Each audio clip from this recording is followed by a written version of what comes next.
And next to the stage for a conversation about AI and music, I'd like to introduce Carletta Higginson, the Executive Vice President and Chief Digital Officer for Warner Music Group, and Tati Cirisano from MIDiA Research. Welcome. Thank you for being here, Carletta.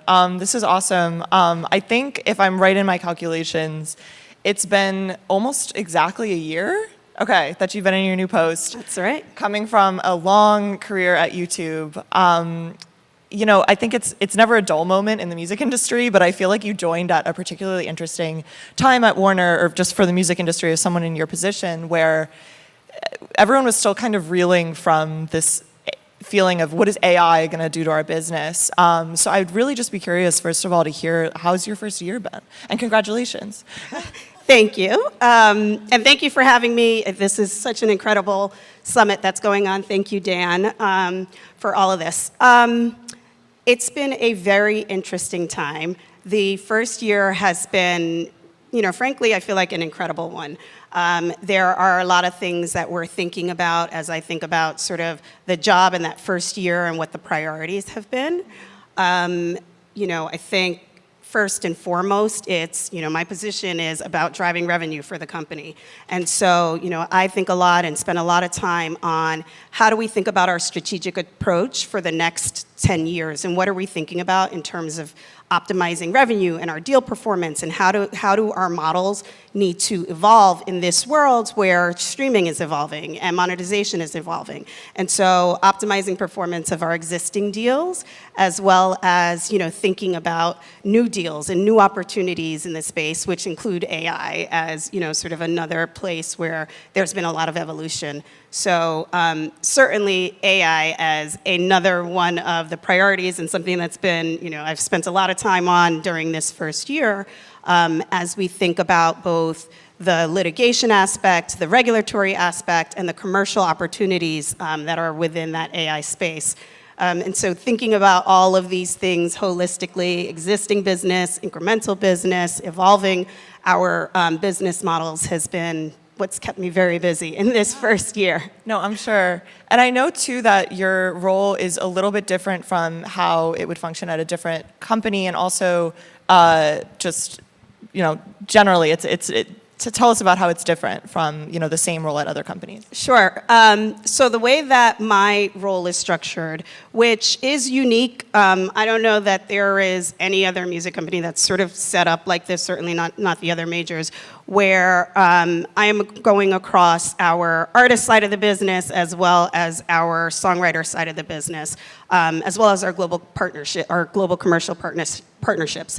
And so, as we think about that, it means, driving revenue both for artists as well as songwriters, and thinking about that holistically across recorded music and publishing.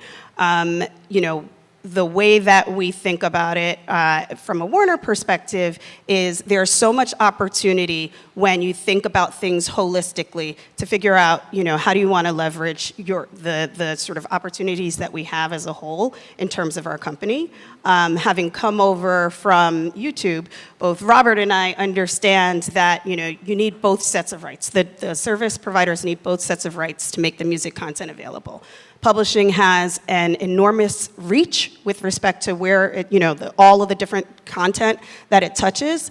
The recorded music side has, significant revenue opportunities.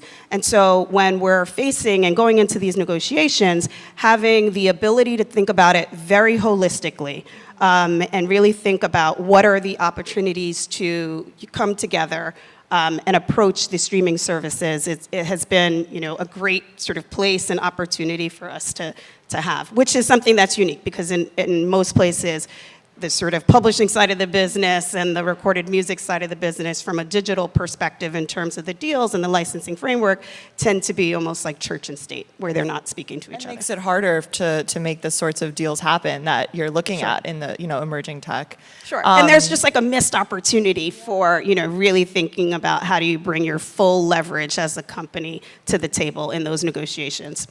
And it's such a unique vantage point for you and Robert and much of the newly installed leadership, having sort of been on the other side of the negotiating table between emerging platforms and rights holders. And a question that I love to ask people in this position is, what do you think that each side doesn't understand about the other?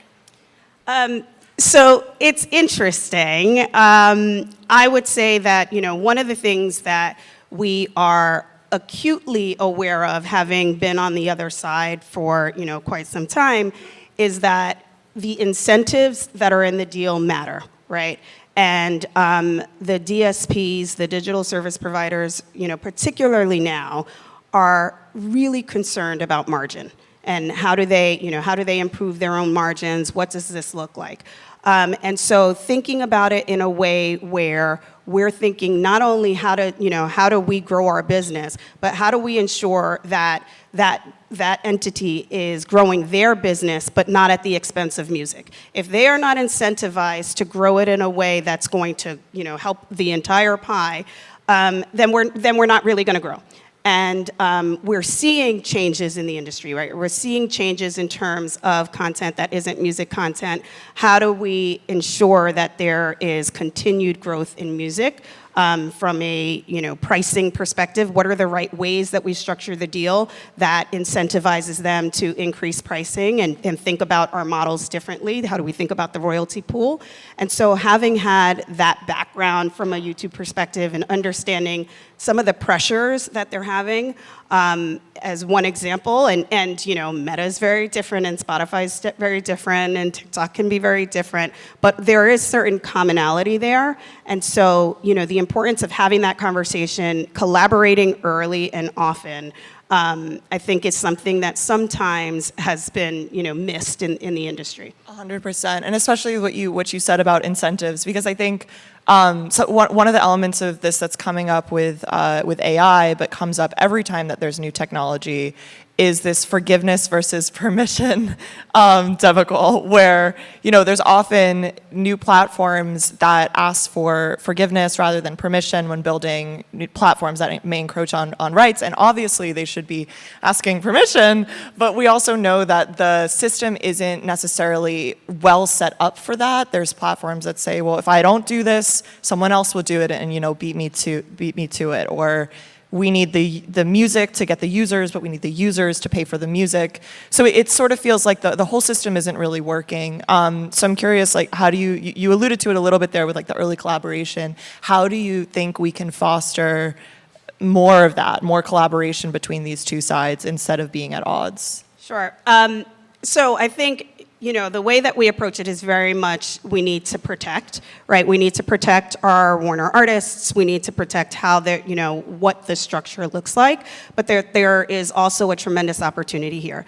I go back and think about it from when I started my music career. I was a litigator. I worked at a law firm prior Cashman, and then I was a partner at Jenner and Block. And at that time, when I came out and first started practicing, it was a time of significant digital disruption because it was the Napster era. It was a time where, you go and the record industry and how they were functioning and how they were operating, all of a sudden, all of this content was everywhere. It wasn't clear, what the rights landscape should look like. The copyright statute was something that had been developed a very long time ago. All of a sudden, content is everywhere. Nobody's paying for it. And that was a time when it was super important. And I was, again, representing the rights holders during that time and said, it's super important to litigate so that we have the framework that's out there and we're setting up the right guardrails and establishing the right precedents for the businesses to figure out what needs to happen. It was a while, and litigation takes a while, right? And it was a while before the businesses started to catch up, and the Spotifys came into existence, and the YouTubes came into existence. And when you see that, it then became, as those businesses, as a result of some of the litigation that was happening, and as a result of some of the regulatory proceedings that were going down, these businesses started to say, all right, how do we partner with the industry and what should that partnership look like? I think the industry was then like, all right, how do we not put that genie back in the bottle because it's out, and think about ways to monetize content and what are the particular opportunities that may be established from having this, very significant disruption that has happened in the industry. And it was at that time that I went over to YouTube and started to, work on the partnerships, right? When I went over there wasn't even a subscription business that was in play. And so starting to think through and work with the industry on what could this look like? What should this look like in terms of, user-generated content and the ability for the music industry to monetize that content? How do we identify that content? What are the systems that we've built, and what do users, want on that? And I think when I think about that journey and what has happened there and what's happening now, from an AI perspective, there is, and I know and understand, and YouTube was one of them. There was a lot of others where it was like, we need to go out. We need this competitive advantage. The legal landscape may not be that clear in terms of what's required or what's not required, and how is our behavior, what's happening with our behavior. It goes back to this position of there's a need to embrace the technology because it's here and it's happening. And we can do that in various ways. The ability to partner early gives us the ability to think about and structure what are the ways that we can provide monetization opportunities, control to our artists from a name, image, likeness, and voice perspective, and attribution back to their content and their original content. All of those things happen. Oftentimes, it will happen fastest when you're dealing with the DSPs directly, and you're starting, and there's a partnership where that's allowing that ability to define the rules of the road. Now, that said, that doesn't necessarily have to happen in isolation, and shouldn't necessarily happen in isolation to litigation to protect your rights, where you have actors who are just not going to take the steps necessary to get the licenses that we believe that they need. And so, there's going to be that angle from a litigation perspective. There's going to be that angle from a regulatory perspective in terms of working with governments and policies to make sure that the right policies are defined. But then there's also the importance of getting in early and embracing it from a partnerships perspective, because that's really what is going to also help drive this. That's such a great answer. And I feel like there is widespread agreement, at least at this point, that, like you said, you can't put the genie back in the bottle. I feel like I hear that phrase all the time from people in the music industry, but it's a good thing because it shows that we're here now, and the tone has kind of shifted with that, where it's more about, all right, this is where things are going. How can we, protect our rights, but also innovate on that? So it does seem like the tone has definitely shifted. Definitely. And I mean, innovation has always happened in the context of strong legislation and policy. I mean, those things, the fact that there are those pieces of it certainly haven't been a bar to innovation. And I think that there are a lot of innovative ways and uses of the technology, both from a generative AI perspective, as well as, for other business practices and other uses that, can help foster that human creativity, that can really help drive that human artistry. But when you think about that, again, to do it within the context of providing artists and songwriters with control over name, image, likeness, and voice, all of those things are critical for that balance to work in the way that it should. And here's a question I've been dying to ask you. Because let's say that, hypothetically, everything works out in the rights holder's favor, and there's now these AI training models that come to you and want to give you an agreeable sum to train on your catalog. Then you have to go to the next step of, okay, how can we make sure that our artists and songwriters are able to opt in to that, not just have to opt out? Like, how do we actually build a system to make this work? I'm sure that's something that you've had to start thinking about. Can you share any insight on that? Sure. So we've definitely started to think about how all of this works, right? Again, I think having come from a place, from a YouTube side, where we didn't really know what the systems were going to look like, and we didn't know how this was going to work, we think that there's like systems out there where you look at Content ID and you figure out how has that worked in terms of identification of content, monetization of content, and providing the ability to control what's in there by, asserting certain rights. Those types of systems need to be evolved to apply into this type of framework. And it is a different framework. But providing a framework which allows for artists and songwriters to have control on anything that is implicating their name, image, likeness, and voice from an output perspective allows for, us to set up a system where, again, if we work early on with digital service providers and others in, other technology companies in this area, and to start to build out for technology that allows for that in a scalable way is one of the things that we're thinking about and thinking through. I think from a training perspective, again, it's a fundamental core belief of ours that you need entity out there, engine out there, you need a license to train on our data. And so, providing that license and providing the right ability to have opt out or opt in certain instances, whether we're, and it'll depend on whether you're talking about the input or the output use case. But certainly anything that is from an output perspective implicating those name, image, likeness, and voice rights absolutely require the consent. And we talked a little bit about the tone shifting of kind of more openness from the music industry now. Is there anything else? Because I'm curious, we've been through so many of these sort of hype cycles before, and I'm curious what you think is different this time around and what's kind of the same. Sure.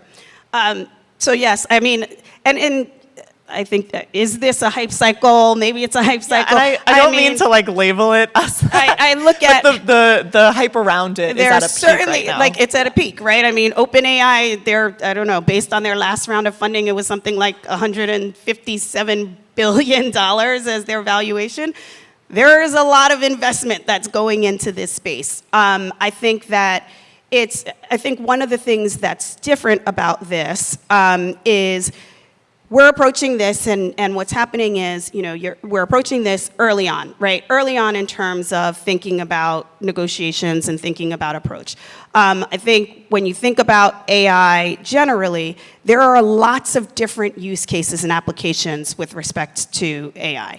And so the potential for disruption or the potential for opportunity comes and will impact a lot of different industries, right? Whether it's the medical industry, whether it's internal tools, it's not all generative from an AI perspective, right? So, I think that this is technology that is evolving that will be applicable in a whole host of ways that every day, you and I and so many others, it will impact how we do business and what that business looks like. Now, whether that means or that will lead to a complete transformation of what the music industry looks like, I don't know. Certainly, I think there isn't technology that's happening that is going to replace artists, right? Or songwriters. That's certainly not something that we see coming or whatever. Now, does it change how they operate? Does it change how they are in the studio? Does it, in the tools that are available to them? Does it change how fans interact with their content or different opportunities to have fans lean in and engage? Bringing it back to that original content. Does it have the potential and the opportunity to have artists and songwriters reach different and new audiences and do that in a different way? I think absolutely. Yeah. No, and on that note, let's talk briefly about the YouTube Dream Track partnership, because that was one of the few examples we have of an authorized, a generative AI product that is licensed but with a major label. Based on the timing, it seems like that might have been in the works before you joined, but I'm sure, you could speak to both sides of it. Both sides of it, yeah. Yes. Exactly. Yes, so I was at YouTube as we were negotiating. Such a fascinating, wow. Yeah, it was quite interesting. I was at YouTube at the time that we were sort of developing the product and thinking about it and thinking about that particular experiment and the use case and starting to talk to rights holders about, this opportunity. And then I was at Warner as we were closing out our deals to, allow for the experimentation in that world. I think that it was YouTube approached it in the right way in terms of, like we had, on the Warner side, we had 4 artists, I believe, participate in that particular experiment. They consented, to being a part of that and to seeing how that technology was going to evolve and what types of, potentials would come out of that. What I would say is that, and one of the learnings I would say, that we see from that is that it was a very on-rails experiment. And so it was limited in terms of the number of creators who could access the tool. It was limited in terms of the ability for creators to create the content, using the sort of synthesized voice of the artist. So there were a lot of limitations that, frankly, I think ultimately led to being, to making it a difficult place to really assess and evaluate whether this was a good opportunity, whether this is something that, we should expand or they should do further or whatever.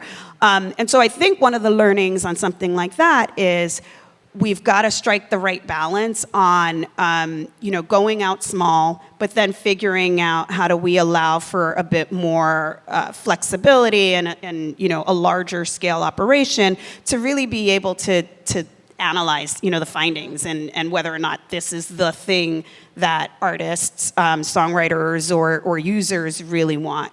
But I think that kudos to YouTube for coming and approaching it in the right way. And there are certainly other opportunities and experiments, that they're contemplating. And I think that, we were also with them involved in an artist incubator project where, our artists go in and provide feedback and provide comments on, what are the types of uses that they are looking for and what are the types of things that they think might help build their audience or, drive different creative aspects of their work. That's so interesting because it just speaks to what we're here to talk about, which is that balance as a major label of control versus innovation. And I realized I didn't explain, in case you haven't had a chance to check out Dream Track, this feature allowed fans to generate 30-second clips of songs sung in the voices of artists like Charli XCX.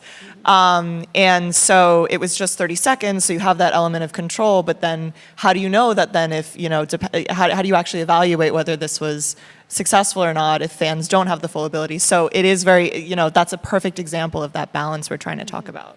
That's right, exactly. And I think there are so many ways that AI can be used to help people be even further engaged with the music they already love. And there's other projects that Warner has been on, like the Edith Piaf animated film and the Randy Travis first song in a decade. I mean, can you speak to some of those? Because they're really amazing. The Randy Travis is one of my favorite examples of it because, it was using AI technology. So Randy Travis is an award-winning country musician who lost his voice after a debilitating stroke. And so, he was without his voice.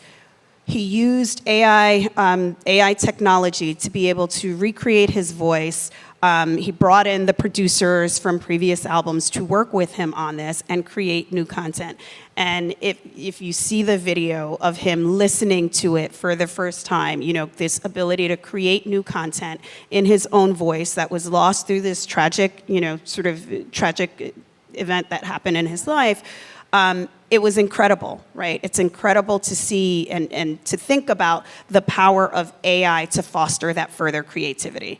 The Edith Piaf is another great example. It's, we worked with her estate on creating content for a biopic that is happening. So, and again, in both of those instances, you're talking about control, right? Like, the control of the artist to think about how they want their content to be used and what that looks like and what the ultimate output looks like.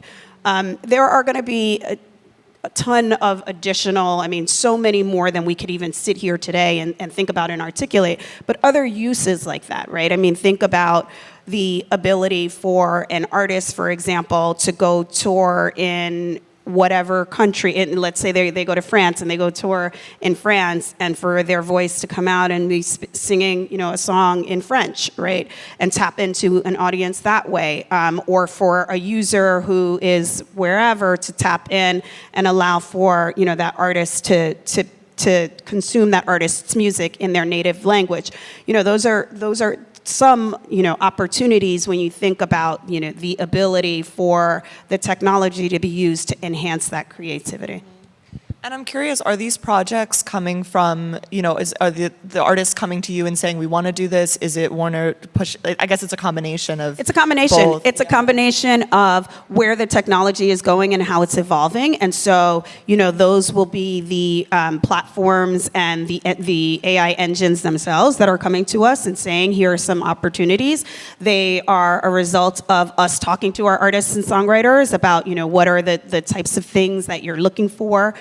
Because a lot of these are also abilities from a composition standpoint, from a songwriter perspective, the ability for their works to get used in a wholly different way, and in a way that engages them it allows them to sort of have exposure to a different audience. And so it's a sort of two-way street as that technology is evolving. Now, there are other artists and songwriters who want nothing to do with it, right? And that's fine too, and striking that balance and ensuring that the ones who want nothing to do with it are protected and have the ability to opt out, and then the ones who do want to lean in and engage have the ability to do that and have controls over that and have monetization as we think about their livelihood there. And we've sort of alluded to this, but I also just wanted to ask you directly, with all of the headlines and investment that we're seeing going into AI, are your expectations in line with the amount of money and hype around this? Or what is sort of realistic, I guess, to expect? I think it's realistic to expect that things are going to continue to evolve. There is a significant amount of money that's being poured into those technologies. Again, I don't know what that's going to ultimately mean for us and our industry. I know that we need to get in early, and we want to be in early. But in terms of whether it's the right level of investment or not, it's hard to say until we start to see what are the particular use cases that are involved. How do we think about leveraging that to the best of our ability? Yeah. And I'm kind of taking a cue from Dan, because I love how he's been asking for predictions at the end of these. I'm sort of putting you on the spot here, but I mean, as it relates to AI or the other things that you're looking into, where do you kind of see Warner a year from now?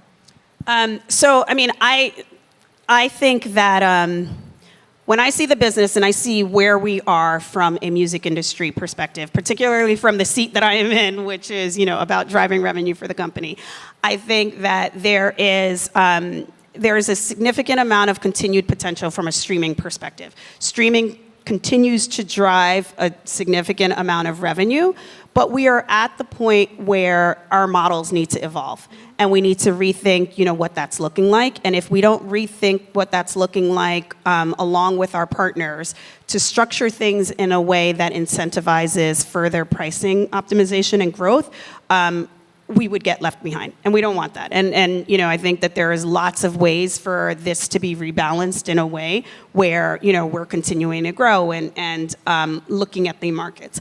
When we think about sort of subscription, while we've gotten to a point where there's some subscriber saturation, there in certain markets, in certain mature markets, there's still a lot of opportunity for pricing in those markets, and there's still a lot of opportunity for further subscription growth outside of those mature markets.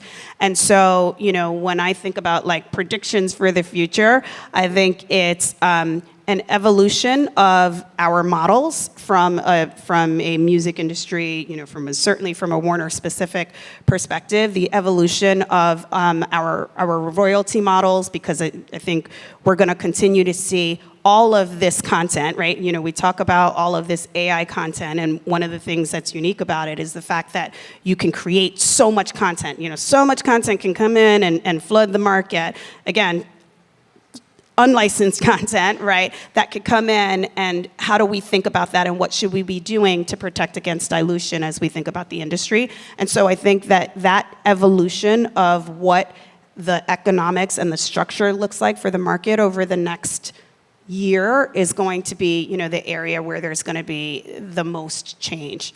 It's exciting. I mean, like I said at the start, never a dull moment. That's right. Keeps our jobs interesting. Well, thank you so much, Carletta. Thank you for your transparency and sharing your knowledge with us. This has been awesome. Thank you, Give it up for Tati. Carletta Higginson.